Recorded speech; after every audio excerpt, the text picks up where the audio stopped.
And we are live. Welcome back to STR Intel.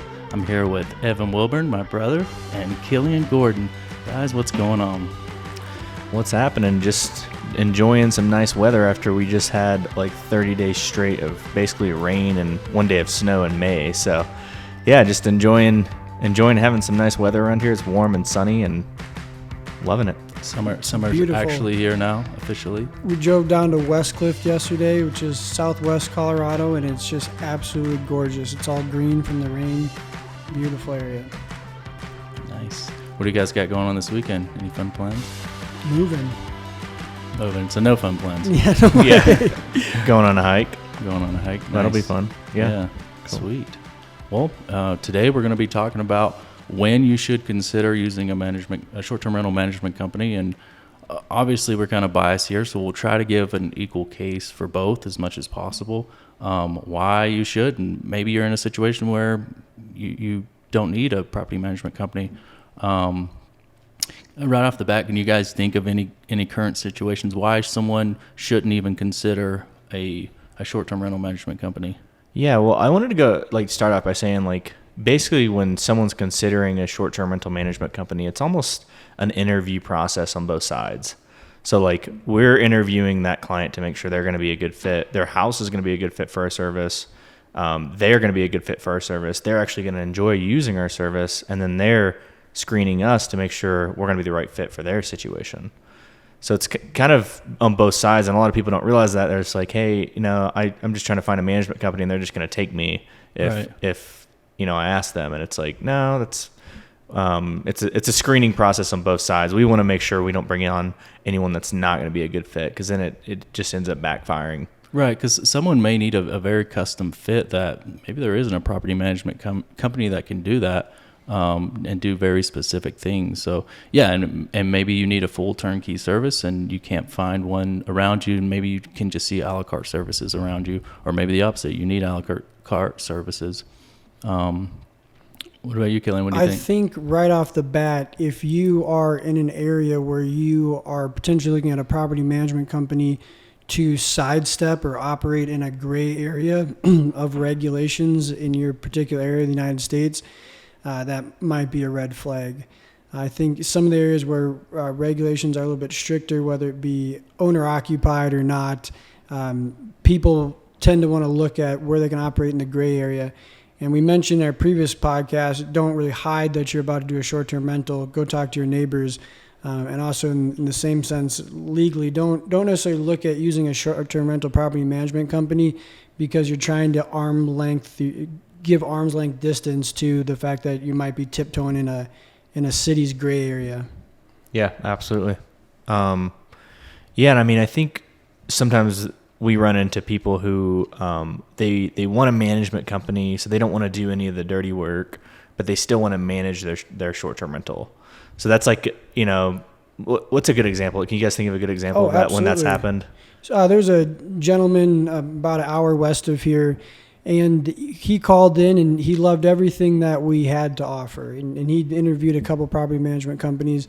But I was the first property management company to dive in and figure out what he really, really enjoyed about running a short-term rental was not the money. He was well off. He's got a beautiful ranch.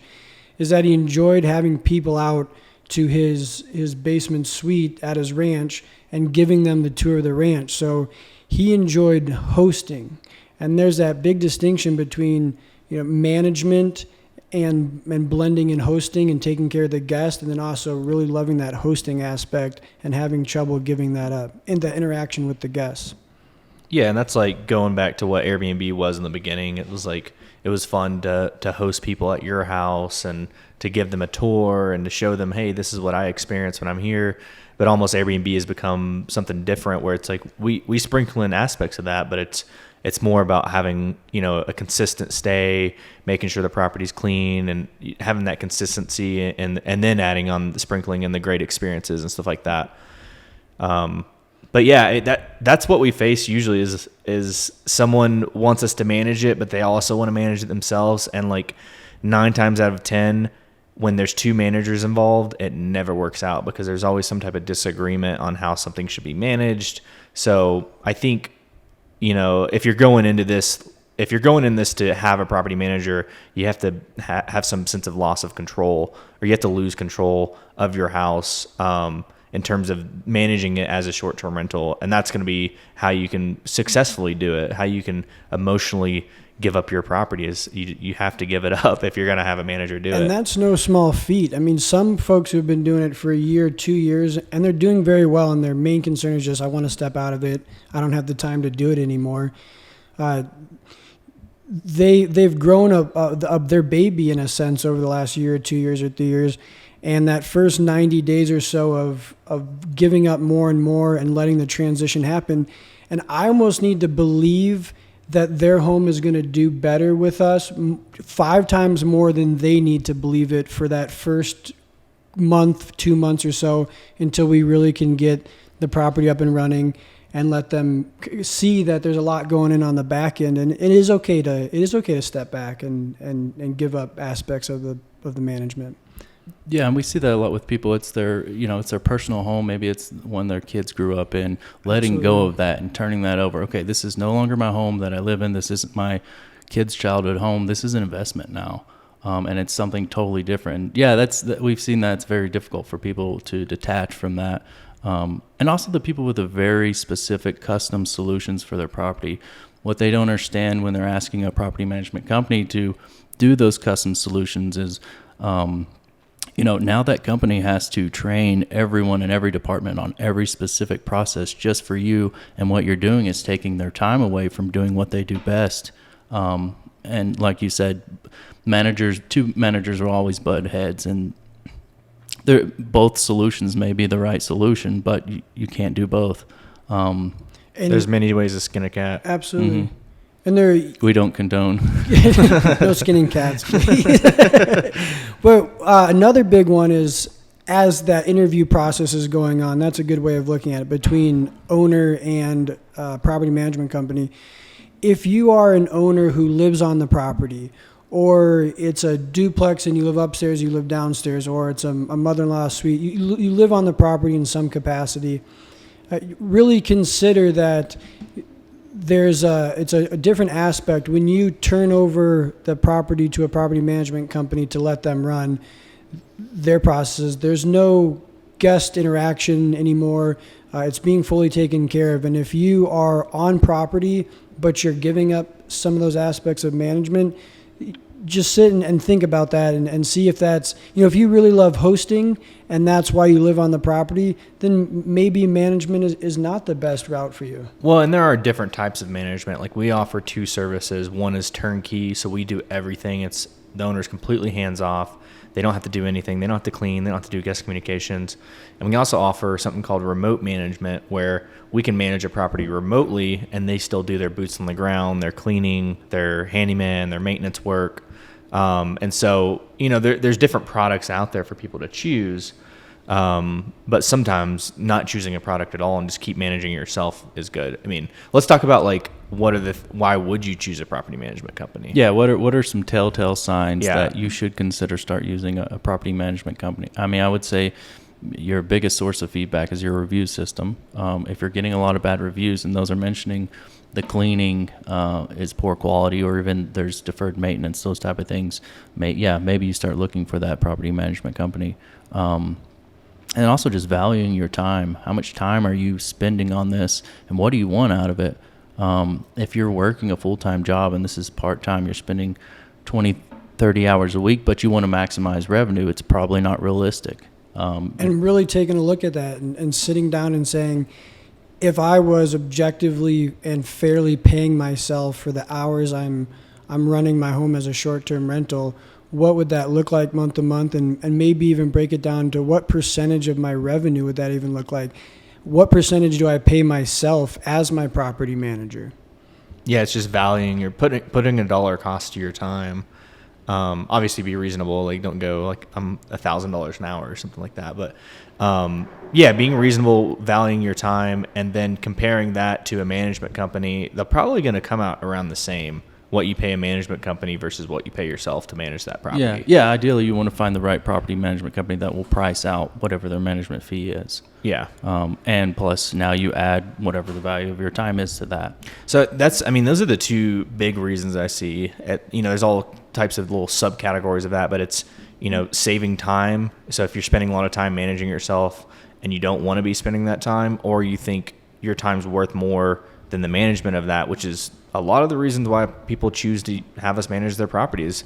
Maybe they're a doctor, maybe they have a profession where they just make more money if they don't manage their own Airbnb, you know what I mean? So, and truly where an hour of their time is maybe $500 or $1,000, if they're evaluating it that way. But, on the flip side, if you're, like a stay-at-home mom or dad, or and you have like a lot of extra free time, and you like the hospitality piece of running a short-term rental, you enjoy it, it's fun for you, then maybe at that point there's not really a great reason to consider a property management company. Yeah, everything's going good. Why should I? Why it's not broken? Why would I fix it? The only reason would be if you weren't making enough money and you weren't listing on multiple platforms, which is a big one. Usually the individual short-term rental owner is running it on just Airbnb or maybe HomeAway. But whereas we list on like 50 plus different platforms. And so if you want to like expose your property just to more travelers, and you don't have the ability to do that because it's not easy to do.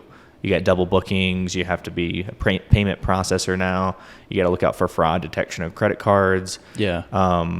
There's levels to this, and be realistic with what your standard is and what you're currently providing. And then, seek additional resources of what other people are doing. I mean, we've talked about the amount of time it takes to accurately price out a home. It's not, okay, I put it on Airbnb, I set a price, and I'm done. Mm-hmm. You're probably leaving a lot of revenue on the table. And some of them are blocks that a single individual can't do. I mean, when you run channel managers, pricing software, project management software, a guest screening software, there's a lot of back-end cost that begins to occur to have a home running on all cylinders. And so the individual owner, if you're asking yourself, am I really maximizing my home? I'm at 100% occupancy, or I think I have a good nightly rate, but you're questioning that.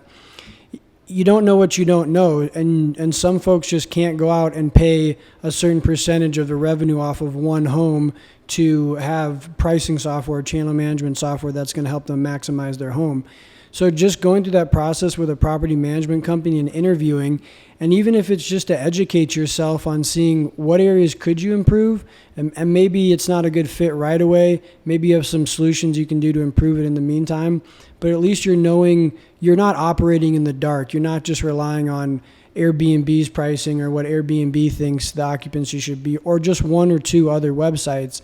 You may not just know what you might not know. Well, yeah, and a good property manager has a good tech stack. So a tech stack is basically like the accumulation of all the different softwares and technology they use to manage their business. And so that technology stack is expensive, and I don't think a lot of owners might recognize that technology stack is very expensive, and to get that technology stack themselves, I think that's kind of what you were saying. To get that technology stack yourself is going to be too far of a cost.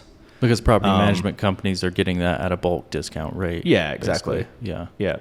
Yeah. So when you go to find a property management company, you might end up paying, if you stack on your time plus your tech stack, like your individual tech stack, you're probably going to be paying the same amount as a property management company is that you're paying a property management company is because, all those things accumulated ends up costing the same. And I think owners when they consider property management, they look at how much revenue they've been making on their home. And in a lot of cases, not all cases, but a lot of cases, those owners are also including their cleaning fee into the revenue that they're making.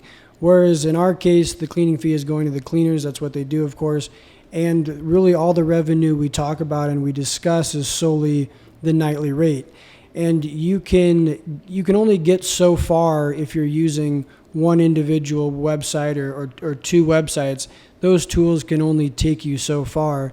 So if you're at the point where you think you're maximizing what you are working with, maybe it's time to start considering property management. So if you're seeing your Airbnb, say you're just on Airbnb.com and you've got darn near 100% occupancy every single month, and you're maxing that out, but you still might be asking yourself, how can I increase, could I play with my nightly rate, etc. Spreading that over numerous different websites and applying pricing software to there is already going to take it a step beyond that glass ceiling of just functioning on one or two different websites. Yeah, and you mentioned this last week. It's like you're going to do just fine on Airbnb. Yeah. Like you're going to do just fine, but we're talking about optimizing and taking things to a premium level, like the expert level of doing this. And it's, it's not usually possible to do it, or it's not like, it doesn't make sense investment wise to do that if you're just running like one or two Airbnbs. Right. And yeah, maybe you're for the individual. Yeah, for the individual. For the individual, yeah. And maybe you've been doing it and you've built up to a portfolio of 4 or 5. You kind of understand the industry, and now you're at a crossroads where it's like, all right, do I want to shift into doing this really full time? At that point, you may want to look at start hiring people, or maybe this isn't what I like doing. Maybe I don't even enjoy this. I want to keep my revenue off these houses and start looking for a property management company. I mean, it just depends on the specific situation you're in, I guess. Yeah, it totally depends on your goals. It's like, do you want to build up a portfolio of real estate where it's passive income for you? Or do you want this to be a job for you? It's kind of making those two distinctions. Do you want passive income and you want to do little work? Or do you want to basically have a part-time job managing short-term rentals? Well, one pattern I see is the owners that come to us who have 2, 3, maybe 4 homes. They've been doing it primarily all by themselves.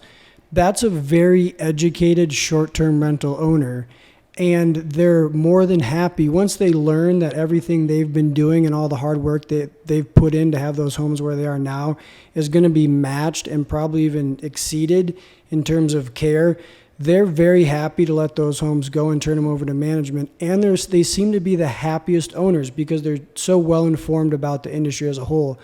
The new person starting out, and we've all been there, we're trying to learn about the industry and we're trying to get the home set up and going and rent it out at the same time. So there's a lot of unknowns, which just allows for more uncertainty and a little bit more nervousness about getting a short-term rental up and running.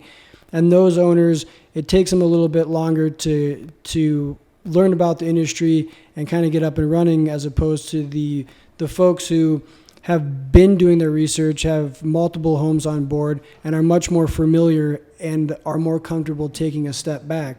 So when you talk about considering property management, the newer you are, even if you're like, I want to run my home for a year or a year and a half and see how it goes, start talking to property management, because it's also a resource on how you could just succeed as an individual homeowner as well. Yeah, that's a good point. What about someone that's thinking about buying an investment property, but they live maybe out of the city or out of state, so they're not currently on the location?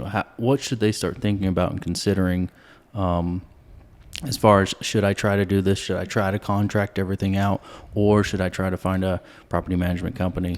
Yeah, I mean, a lot of what depends on, like, you may have like a really good market, like travel-wise, but there's no property management to support that market yet.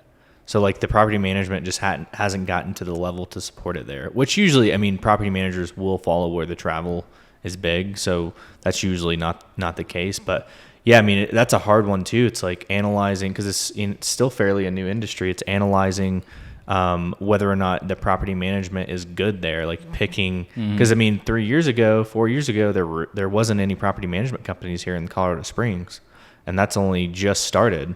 Right. I think we were kind of the first to market here.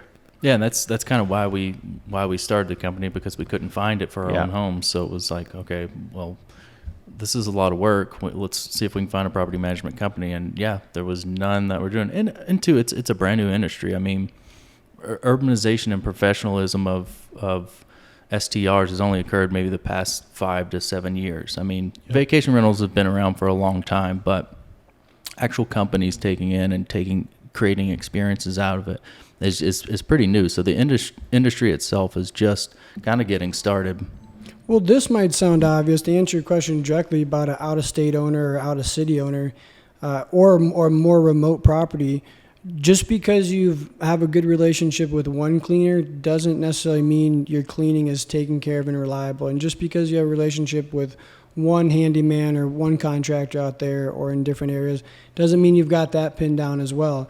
So I think whether you're considering management or not, or just considering running your own home, it may sound obvious, but interview a couple cleaners and interview a couple handyman teams and make sure you have someone in your back pocket, because when guest experiences go bad, they go bad quickly.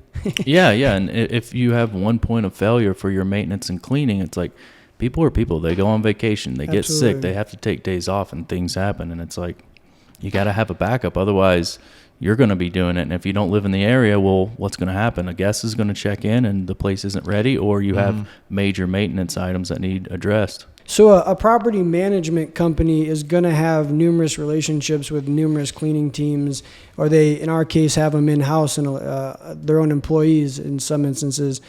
So when you have an individual cleaner cleaning your home, they may have numerous other homes to get to that day, and that may not fall that high up on the priority list, or they just simply can't get to it. They're spread too thin.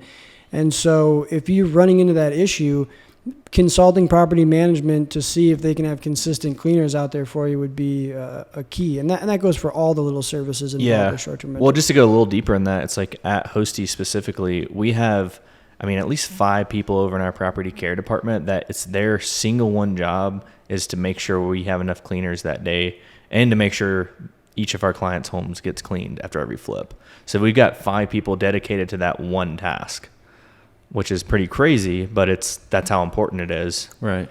And we've got over 50 different contractors and a few employees that clean for us. So it's like, it goes pretty deep. We've got a lot of backups if anything goes wrong. Yeah, and it's kind of hard to forecast out and schedule out how many cleans. And I guess it depends how many properties you're cleaning, but sometimes it's hard to forecast out a couple months when and how many cleans you're going to have if you have multiple properties. And obviously that's the core service, right? You don't have a clean property, then you don't have a ready product. Yeah. Yeah. I think another reason to consider property management would be if you're feeling yourself getting continuously frustrated with guests. That just not that they're causing any trouble or any issues, but you find yourself being pulled away from your own life to deal with what are seemingly trivial guest questions. And just having that little bit of friction in your life is not a fun thing to have. Well, and recognizing too, guests are getting pretty demanding. Their level of standard they expect is going up. And we all know that. It's after 4 years of doing this, it was, the standards are pretty low in the beginning, but as we progressed, it's like if there's a dust bunny or something, we're in trouble.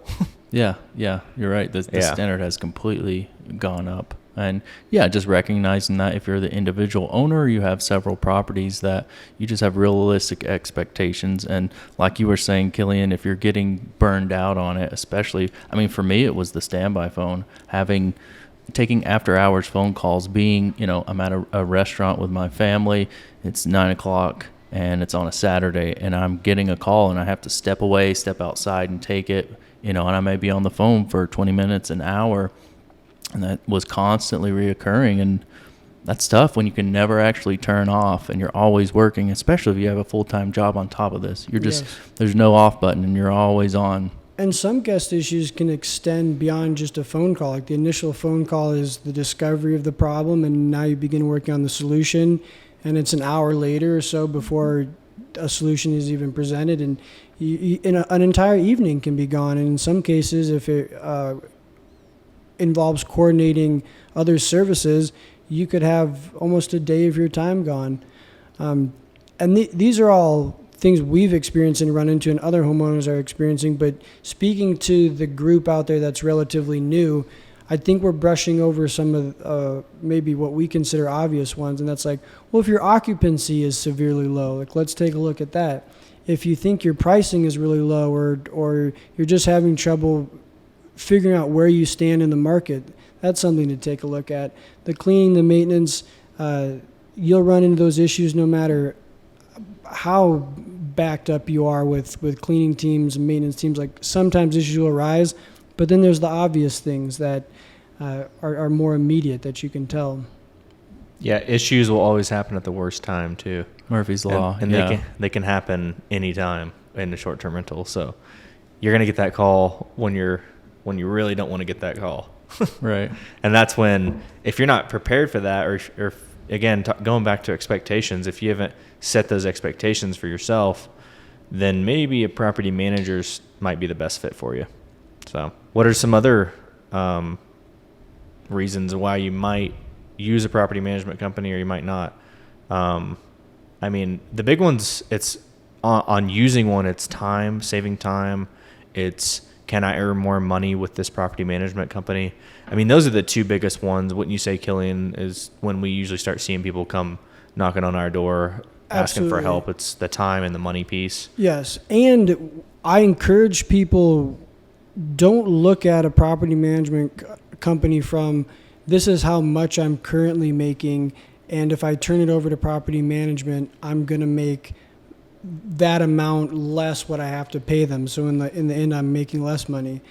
Speaking solely from our services, when you add that tech stack and you add all those powerful tools to have a home perform better, you're typically eating yourself out of the management fee, and maybe in some case, depending on the home, even performing better. And again, it's not because the previous homeowner was doing a bad job. It's they've just exhausted all their resources, and it was time to take it up to another level. They just didn't have the tool set that the property management had, because the property management is able to leverage all these different properties to get the best tools. So, I mean, we'll see it even sometimes where it's like we're earning 50 to 100% more than the owner was earning. And it's crazy, but it's just like, people underestimate the power of dynamic pricing when you have this tool that's fluctuating with supply and demand, and it's finding the perfect price for your home, versus just setting a single price. That can start adding up pretty quickly from a monetary standpoint. So just weekend to weekend, Monday to Monday, the market's going to change. And if you're sitting at a stagnant pricing, you're probably leaving money on the table. Yep. And not to mention, we brushed on this, but the multiple different platforms, when you're filling those extra days with other platforms, because, now you're opening up your property to more travelers to see it. And, now you have a higher occupancy. Combine that with dynamic pricing. Now you have a higher occupancy with a higher price. And so, yeah, I mean, that tends to do better than one platform on Airbnb on a stagnant pricing, or using Airbnb's smart pricing. Like, not, 100 times out of 10, or basically 100 times out of 10 will overestimate. The property management company is going to do better in that case. Right. Yeah. And obviously it comes down to the property management company, because I'm sure there are bad ones out there too, that may not do a good job, and you may be better off doing it on your own. Just depends on the area and what companies are available to you. But like you were saying, Evan, as you expand and build your tech stack and add these additional services, you're adding additional time. It takes something else you have to have an overview on. You have to be managing, adding additional listings. It's not just, all right, I pushed it to this listing, we're good. It's like you have to constantly update that listing. You have to monitor it just like you do Airbnb. And in this case, you have another inbox you have to track. Where am I getting messages? And if you're not available to respond to those, what we've seen is, guests will inquire on our property and maybe a couple other ones. And if you're not responding immediately or within a reasonable time frame, maybe even an hour, they're moving on. They planned this day, this specific moment. I'm going to plan to schedule my Airbnb stay. I'm going to ask my friends or family, hey, you guys cool with this place?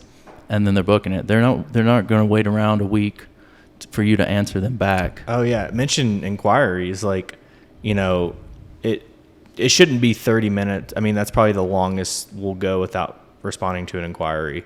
And you got to think, like, that guest is probably looking at 10 different other listings that they're considering. So they've sent an inquiry to all of them. Yeah, and they're like all these properties. Who's going to respond first? I'm booking that one. Yeah, and we even have people that will. If an inquiry is made, we've answered their question, but they still haven't booked, we'll go back and try to resell them on the property.